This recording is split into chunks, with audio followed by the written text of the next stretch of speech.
Good morning everyone.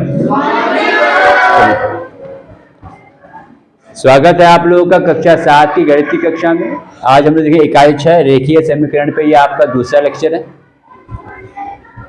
पहले lecture में हम लोगों ने देखा था कि सर्वसमीका और समीकरण में क्या अंतर होता है ना।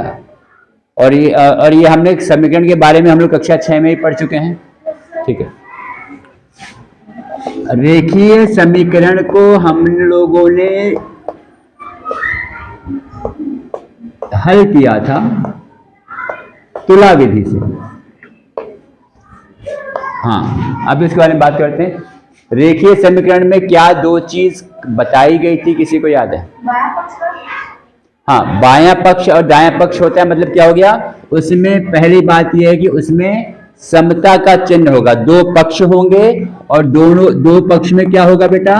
दो पक्ष मीन्स क्या हो गया? बायां पक्ष होगा एक आपके पास, एक आपके पास दायां पक्ष होगा, और दोनों के बीच में समता का चिन्ह होगा। समता मतलब बराबर का चिन्ह होना चाहिए। ठीक। दूसरा क्या बताया गया था समीकरण में? समीकरण में जो भी आप x का मान ज्ञात करते हो, क्या होता है समीकरण कि अगर मान लीजिए आपके पास x + 4 बराबर अगर आपके पास 7 है, तो समीकरण से जो भी हम लोग x का विशिष्ट मान ज्ञात करते हैं, x का विशिष्ट मान, उस चर का, x मतलब चर, y भी हो सकता है, a भी हो सकता है, कोई भी अक्षर हो सकता है, उस चर का विशिष्ट मान ज्ञात करते हैं। जो कि क्या हो गया उस x, वो क्या कहलाता है? x का वो विशिष्ट मान जिसके लिए बायां पक्ष और दायां पक्ष बराबर होता है। और x के मान को हम लोग क्या कहते हैं? ये समीकरण का हल कहलाता है। समीकरण का हल या उत्तर कहलाता है, क्योंकि x बराबर 3 के लिए इस केस में बायां पक्ष और दायां पक्ष दोनों बराबर होगा। भाई यहां पे समीकरण क्या हो गया? x + 4 = 7। इसके बाद सबसे महत्वपूर्ण चीज, रेखीय समीकरण में चर का अधिकतम घात 1 होता है। क्या इसमें? कि उस समीकरण जिसमें चर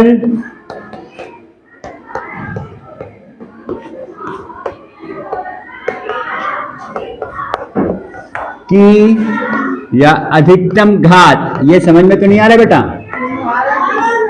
कितनी होती है? 1 होगी, 1 होनी चाहिए।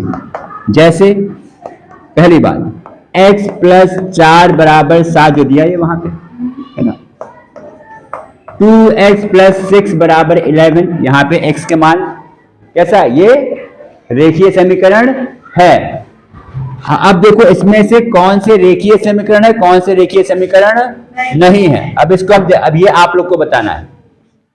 जैसे ये बहुत इंपॉर्टेंट है बेटा, क्या चीज? कि चर की अधिकतम घात 1 होनी चाहिए। ठीक है। अब इसमें हम एक और उदाहरण ले लें, तो इसमें क्या है? 2y + 6 = 5y - 3।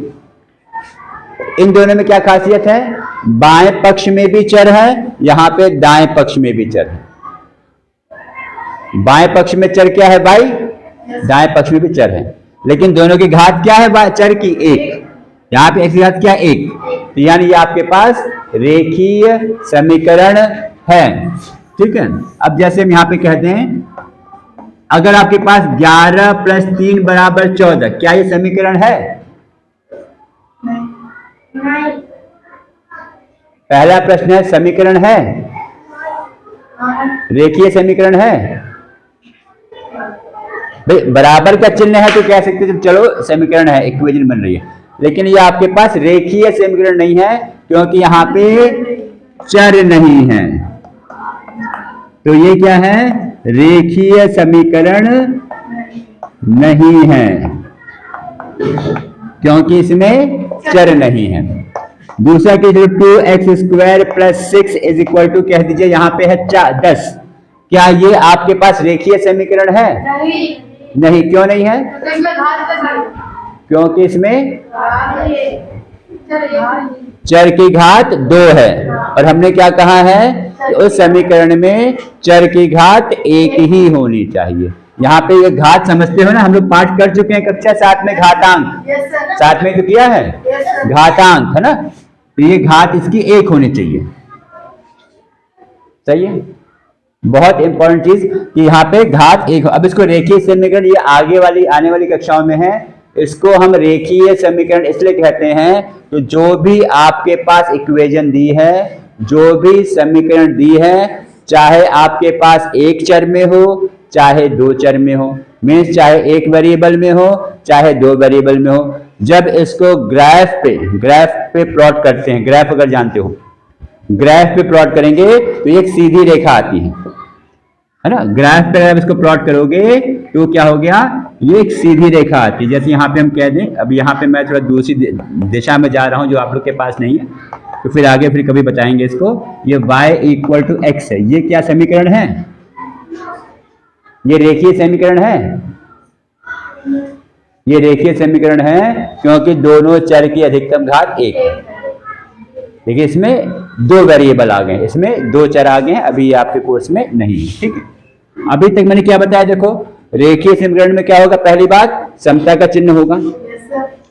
रेखीय समीकरण में हम लोग चर का मान ज्ञात करते हैं, वो चर का मान, वो चर का विशिष्ट मान उस समीकरण का हल कहलाता है, क्योंकि उस मान पर, उस चर के मान के लिए बायां पक्ष और दायां पक्ष दोनों बराबर होता है। ठीक है, इसके पहले वाली कक्षा में हम लोगों ने समीकरण को हल करना सीखा था। ठीक है, कैसे समीकरण को, जिसमें एक तरफ था व्यंजक और दूसरी तरफ था संख्या, ये तो सीखा था हमने परसों। ऐसे कुछ प्रश्न किया था ना कि एक तरफ आपके पास व्यंजक था और दूसरी तरफ क्या था आपके पास, चर। और तुला विधि से सीखा था, तुला विधि याद है? देखो इसमें क्या था आपके पास, मान लो तुला, सबने देखा होगा, तराजू देखा है? तराजू में क्या होता है, दो तराजू होते हैं, कुछ ऐसे दो होता है मेरे ख्याल से, ऐसे। चलो बनाने का प्रयास करते हैं इसको, है ना? देखिए यहाँ पे, ठीक, इसे ये हो गया। चलो यहाँ पे कह दो ए है भैया, ये भी है। अब ये जो ये लाइन, ये क्या दिखाता है, ये तराजू सबने देखा होगा, ये समता का चिन्ह दिखाता है। भाई ये तो आपने देखा होगा ना बाजार मार्केट में भी, भाई 2 किलो आलू चाहिए तो यहाँ पे वो 2 किलो का बाट रखता है, यहाँ पे आलू 2 किलो रख देता है। 1 किलो अगर चावल चाहिए तो यहाँ पे 1 किलो का बाट रखता है, और फिर क्या करता है, जो 1 किलो चावल देता है, अब 1 किलो चावल में ज्यादा होता है तो कम करता है नापने में, अगर कम होता है तो और मिला देता है। यही प्रक्रिया आपकी हल करने की रेखीय समीकरण की। जैसे हम कहते हैं यहाँ पे इस, क्या बोलते हैं, इसमें ये आपके पास बायां पक्ष है तराजू का, ठीक है, ये क्या हो जाएगा आपके पास दायां पक्ष। ठीक, अब मान लो यहाँ पे लिखा हुआ है x + 4 लिखा है, यहाँ पे 11 है, अब ये दोनों बराबर हैं, क्या दोनों बराबर हैं। अब मान लो मैंने बाएं पक्ष से, इसको हम लोग कह देते हैं बायां पक्ष भैया, तुम इसको कहते तुम लोग यहाँ पे दायां पक्ष। इसमें कंफ्यूजन नहीं होना चाहिए, क्योंकि जब पहले हमें बराबर का चिन्ह दिया होता है समीकरण में, अब हमें क्या करना है, इसमें चर का मान ज्ञात करना होता है। चर बोले तो x का मान। ठीक, कैसे करेंगे, अब इसमें 4 हमने कम कर दिया तो वो कहेगा दाएं भाई यहाँ पे 4 कम करो, ऐसा परसों बताया था ना, ध्यान है, परसों बताया था ऐसा। ठीक है, ये कैंसिल हो जाएगा, x बचेगा, यहाँ क्या होगा 7, यानी हम कह सकते हैं इस x की जगह 7 होता तो दोनों लोग बराबर हो जाते। इसको कहा जाता है कौन सा विधि, तुला विधि, तराजू वाला विधि। ठीक, ये समझ लीजिए, देख लीजिए, बाकी इसको बहुत ज्यादा लिखने की आवश्यकता नहीं है ना, पीछे। ठीक, अब दूसरा क्या बताया था, पक्षांतर विधि। अगर मैं इसी में पक्षांतर विधि लगा दूं तो क्या बताया था कि अगर कोई भी संख्या या पद कोई भी संख्या या पद एक पक्ष से जब दूसरे पक्ष में जाता है तो चिन्ह बदल जाता है। प्लस का होगा तो माइनस, माइनस का होगा तो प्लस, गुणा का होगा तो भाग, भाग का होगा तो। और जो बच्चे आज आए हैं वो जाके पिछला लेक्चर या वीडियो देख सकते हैं। ज्यादा जानकारी के लिए इतना हो गया था। ठीक, अब आज हम लोग क्या हल करेंगे? आज हम देखेंगे वो रेखीय समीकरण जिसमें बाएं पक्ष में भी और दाएं पक्ष में भी व्यंजक हो। ठीक है, क्या हल करेंगे? ए एक्स प्लस बी बराबर सी एक्स प्लस बी। यहां पे ए शून्य के बराबर नहीं होना चाहिए, सी भी शून्य के बराबर नहीं होना चाहिए। इस प्रकार के रेखीय समीकरण का हल, इस प्रकार के रेखीय समीकरण का हल, इसको कैसे हल किया जाए? बिना बात किए रह नहीं पा रहे हो पीछे ना। ठीक है, अब इसके बारे में क्या विचार है? देखो, हम अगर यहां पे एक प्रश्न लेते हैं उदाहरण के तौर पे, 5x माइनस 7 बराबर x प्लस 5। बाएं पक्ष में क्या है अनुज? दाएं पक्ष में ये भी व्यंजक, ये भी व्यंजक। व्यंजक समझ में आ रहा होगा, चर और अचर का combination with the plus minus sign, ये तो होता है। हमें यहाँ पे क्या करना है? x का मान ज्ञात करना है। क्या करना है? x का मान ज्ञात करना है। तो कैसे ज्ञात करेंगे? 7 उधर ले जाओ तो क्या हो जाएगा? प्लस 7। चाहो तो ब्रैकेट में लिख सकते हो, अभी शुरुआत में चाहो तो लिख लो, वरना आपको समझाने के लिए मैं लिख रहा हूं। हमने यहाँ पे क्या किया? 7 का पक्षांतर करने पर, पक्षांतर मीन्स क्या हो गया है साहिल? क्या हो गया राज? कि 7 को बाएं पक्ष से दाएं पक्ष में ले गए हैं, बाएं पक्ष से दाएं पक्ष में पक्षांतर। तो 7 बाएं पक्ष में क्या था? निगेटिव चिन्ह के साथ था, तो दाएं पक्ष में जाएगा तो प्लस बन जाएगा। अब इसको हल कर देंगे। x प्लस 12, हमें x का मान ज्ञात करना है। अब बाएं पक्ष में यहां पे क्या हो गया? 5x, दाएं पक्ष में x प्लस 12। अब क्या करेंगे? x का पक्षांतर करेंगे। x का पक्षांतर करने का मतलब यह है कि x को दाएं से बाएं पक्ष में लेकर आएंगे। क्या हो जाएगा? 5x माइनस x बराबर 12। अब चाहो तो लिख सकते हो, ये आपको अभी स्टार्टिंग में लिख लीजिए, या आपको मैं समझाने के लिए इसको लिख रहा हूं ताकि ये चीज आपके लेकिन ये चीज आपके दिमाग में चलनी चाहिए। अब x का पक्षांतर हुआ तो x का चिन्ह बदल गया है। दाएं पक्ष में कैसा था ये? विद द प्लस साइन, क्योंकि x के पहले कोई चिन्ह नहीं है। पीछे डाल,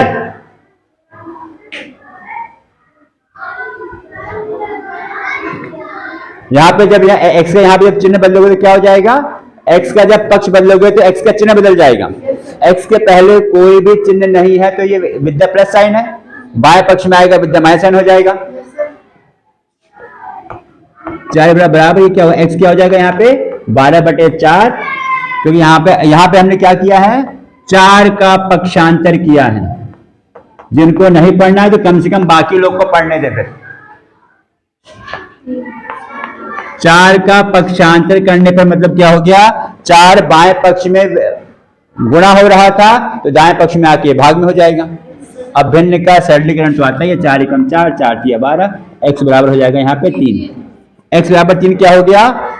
x बराबर 3 मीन्स की ये चर का एक ऐसा मान है, चर का 3 विशिष्ट मान है जिस पर बायां पक्ष और दायां पक्ष दोनों बराबर होगा। अब प्रश्न में आपके पास जांच करने को भी आ सकता है, जिसमें कह सकते हैं सत्यापन करने के लिए, है ना। सत्यापन कैसे करेंगे? सत्यापन कैसे करेंगे? बाएं पक्ष में कितना है? 5x माइनस 7, x की जगह आप 3 रख दो, x की जगह आप 3 रख दो, कितना आ जाएगा ये? 8। भाई 5 गुणा 3 माइनस 7, 5 से 15 माइनस 7 हो जाएगा 8। इसी तरह से क्या निकालोगे आप? दायां पक्ष निकाल दोगे। भाई आप यहाँ पे क्या चेक कर रहे हो कि अगर आपने चर का सही मान ज्ञात किया है, अगर आपने चर का सही मान ज्ञात किया है तो उस चर का मान दोनों पक्षों में रखने पर बायां पक्ष दायां पक्ष दोनों समान आएगा।